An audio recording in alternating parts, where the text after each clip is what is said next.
was only 3 years old, still an only child, praying for a baby sister. I wanted somebody to play with. As a bonus, I would get the baby's presents. After all, what does a baby do with presents? When God finally answered my prayers, I was so happy, but at the same time, a little shy. I mean, after being the only kid in the house, having a new sister can take some getting used to. But I remember singing to her. I remember playing with the cabinets with her. I praised the Lord because He had given me the gigantic responsibility of being an older sister. This is the first reason I gave my life to Jesus, because He is so generous to bless us with good things like my sister and now my brother. I am very proud of them. Earlier in my life, I was afraid of a lot of things. I worried a lot. For example, there was this time when I was afraid of spiders crawling up in the bed, biting me, and dying because of it. I can't tell you how the spiders scared me. I couldn't go to sleep right away because of those creepy crawling things. When I finally slept, I would have nightmares about them. There seemed no way to escape them, not even in my dreams. But there was. I prayed to God to help me get rid of my fear of spiders. And guess what? Thankfully, God gave me a real spider bite to show me that I wouldn't die. It just itched a bit. Another fear I remember having was the house catching on fire while I was still in bed. Do you remember that big California brush fire on the news? That's what triggered it. I wouldn't sleep right away until my mom and dad told me that they were trying to warn me if the fire was coming our way. Still, the thought of being trapped by a fire petrified me. I couldn't sleep right away. I feared that I wouldn't be able to break through the window screen in time, and my brother would be too heavy to carry out along with my sister. Oh man, I was so scared that I couldn't stop thinking about it. The solution, you might ask? I prayed to God, and He calmed me down. He stopped that huge brush fire, and I relaxed. The last fear that I would share with you is a bit silly. I feared that if I cut onions, I would go blind. Pretty funny, huh? Well, to me back then, it was totally not. I liked to cook, yet I wouldn't lay a hand on an onion, and I was afraid of knives, so those two put together was very terrifying for me. Once again, I prayed. One day after that, I tried cutting an onion with a knife, and surprisingly, all that happened was that my eyes watered. Not too bad. My fears were gone, all due to our reverence. Amen. In 2 Timothy chapter 1, verse 7, it says, "For God has not given us a spirit of fear, but of power and of love and of a sound mind." I remember this day that's still in my head clearly. There was this third grader. You may be wondering, what does a third grader have to do with this, huh? So I'm getting to that in a moment. So there was this third grader walking out to lunch with his friends and asking them for extra food because he forgot his lunch at home. He kept on begging and begging, and no matter what he said, his friend said, "Nope." They were very blunt with their answers. Now, as I was watching the scene unfold, I was beginning to feel very sorry for him. I mean, it wasn't his fault he forgot his lunch. Okay, maybe it was his fault, but I still felt sorry for him.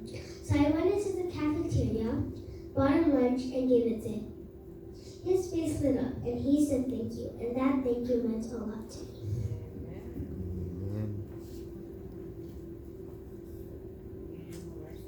In Matthew chapter 25, verses 35 to 40, it said, "For I was hungry, and you gave me food.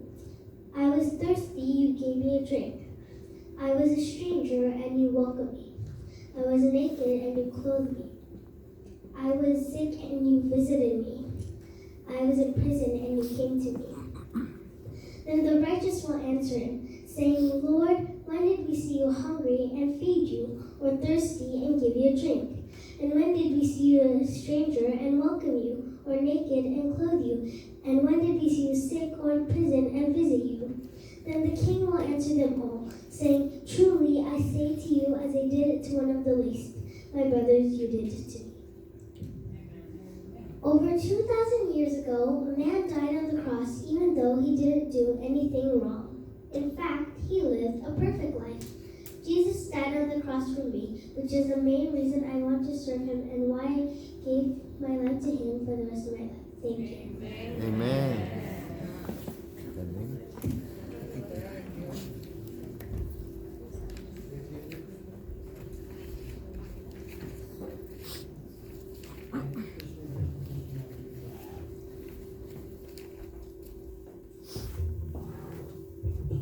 Good morning and happy Sabbath, everyone. As Auntie Jasmine stated earlier, we had a Pathfinder convocation on February 8th, and this was a sermonette that I presented there. Why have I chosen to give my life to Jesus? The idea to follow Jesus all started ever since I was a child, because I was fortunately raised in a Seventh-day Adventist family. From the start, my path seemed to be destined. I accompanied my parents to church every Sabbath. There, I was acquainted with Jesus. As young as 8 years old, I was taught Christian songs like, "I have decided to follow Jesus." The lyrics were, "I have decided to follow Jesus. No turning back, no turning back." There is no turning back from this lifestyle, and there is no turning back on Jesus, because Jesus never turned his back on us. As I started to grow in childhood, I came to realize that there is a reason why everyone who is here today are here. That reason would be God, and he has a plan for each of us. His goodness and love is always trustworthy, and we can depend on him.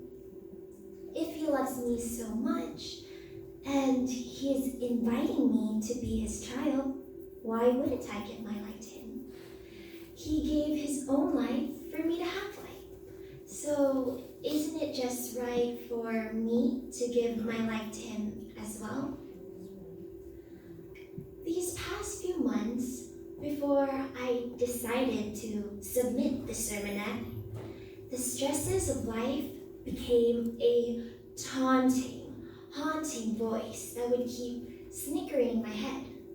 "You can't do the sermonette. You can't even get on top of your schoolwork. How can you be capable of doing this?"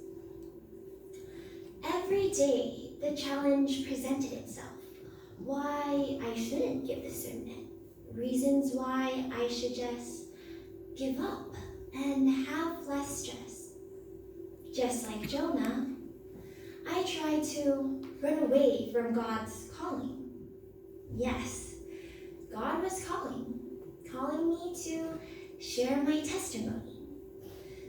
I wanted to submit, but at the same time, I was scared. Soon, however, the guilt of running away from God's challenge was chipping away at my entire being. I oftentimes found myself angry or sad for days, just thinking of reasons to avoid making the sermon, to run away. But just like Jonah, however, I found out that you can't run from God. Let me repeat. You can run, but God follows. The Bible itself shows the fact through Jonah's story. We all know what happened to him, right? How after running away from God's own challenge, he was swallowed by a big fish. I sure didn't want that to happen to me.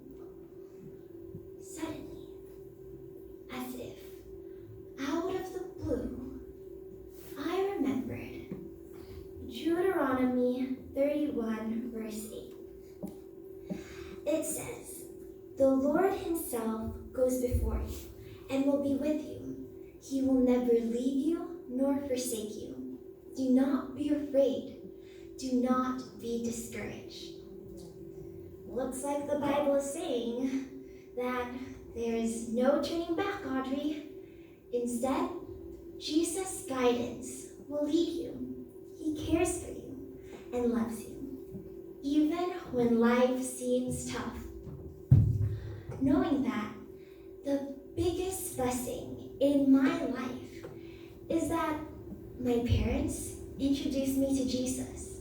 He is someone I can count on. So thank you, Mama and Papa, for leading me to Jesus. Thank you for being so patient and for teaching me right from wrong. Thank you, Mama, for forcing me to play the piano. When I grew up, I definitely knew that I'm glad that you taught me what was right. And Papa, thank you for all of your support and being the funny, loving person you are.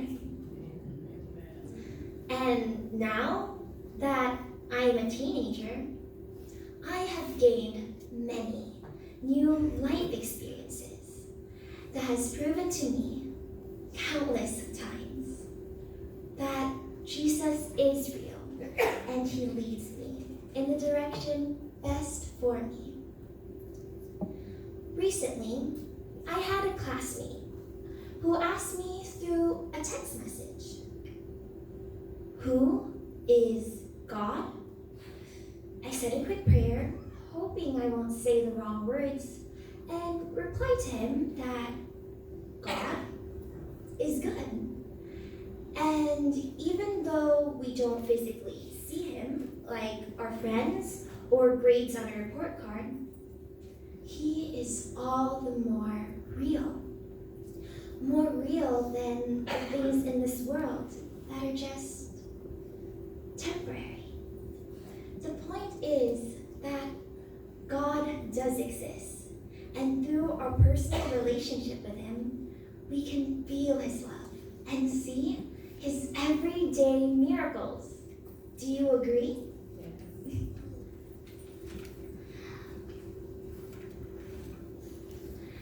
God has done many miracles in my life. He has given me so much. What is great is that he opens doors when everything seems to go wrong. As a child, I lived in the Philippines for 3 years, and it has made a huge impact in my life. Now, I hadn't been back to the Philippines in 6 long years, and I was starting to lose hope. Lose hope that I could ever meet with my friends again. What if they forgot about me? And how can we, as a family of 4, afford to go back to the Philippines?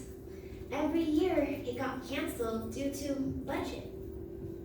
But God is a God of miracles, and he definitely will give you your desire, especially when we surrender our all to him. He knew the desire of my heart. In Proverbs 3, verse 5 to 6, it says, "Trust in the Lord with all your heart, and lean not on your own understanding. In all your ways acknowledge him, and he will direct your paths." Thus, I prayed for years that someday, somehow, I could travel back to the Philippines.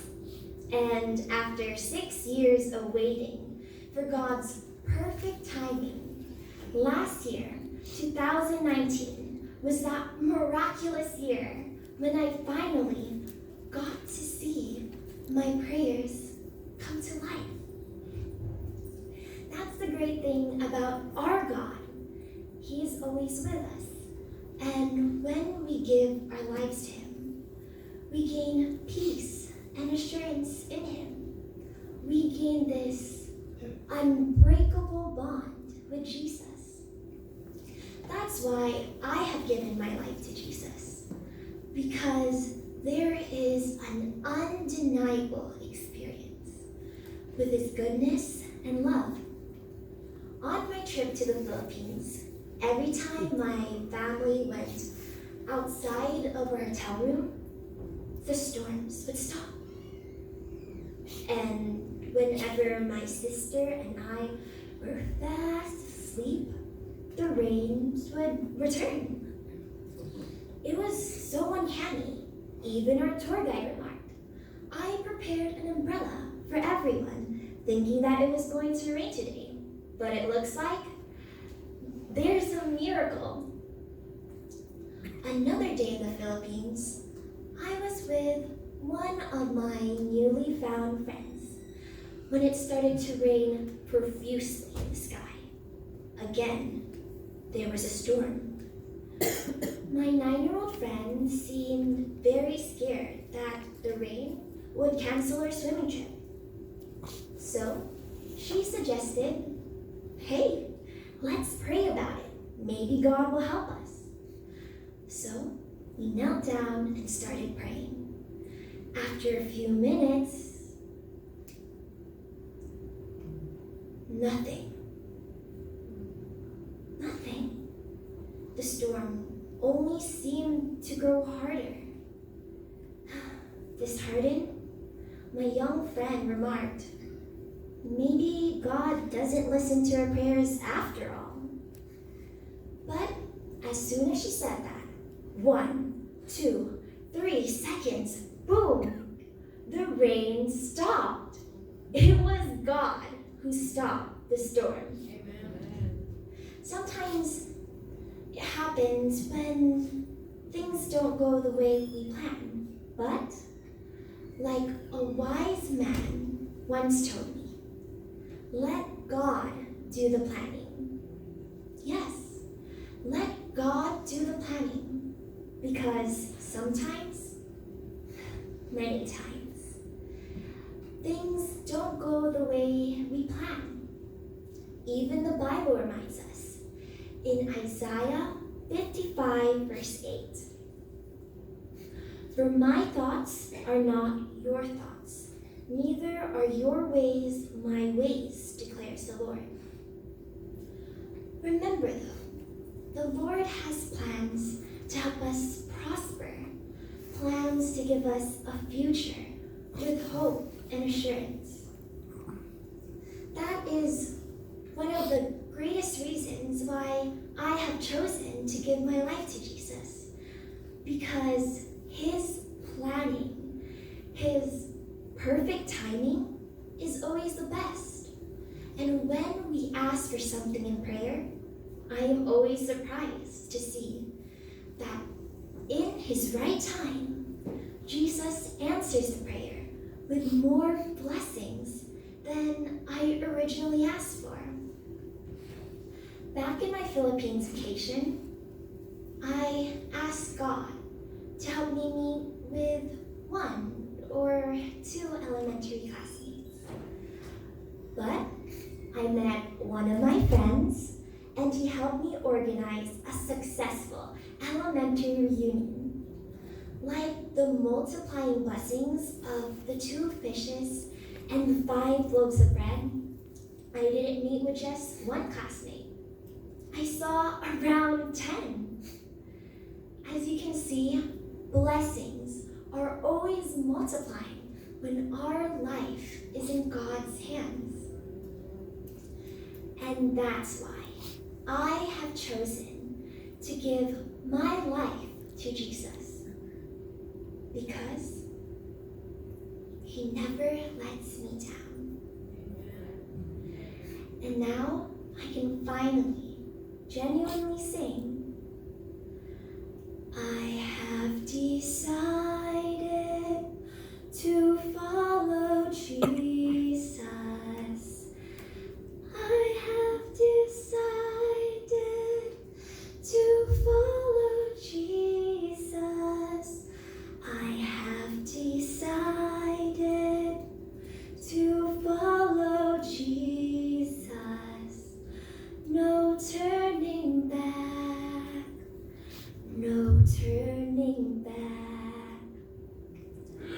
No turning back.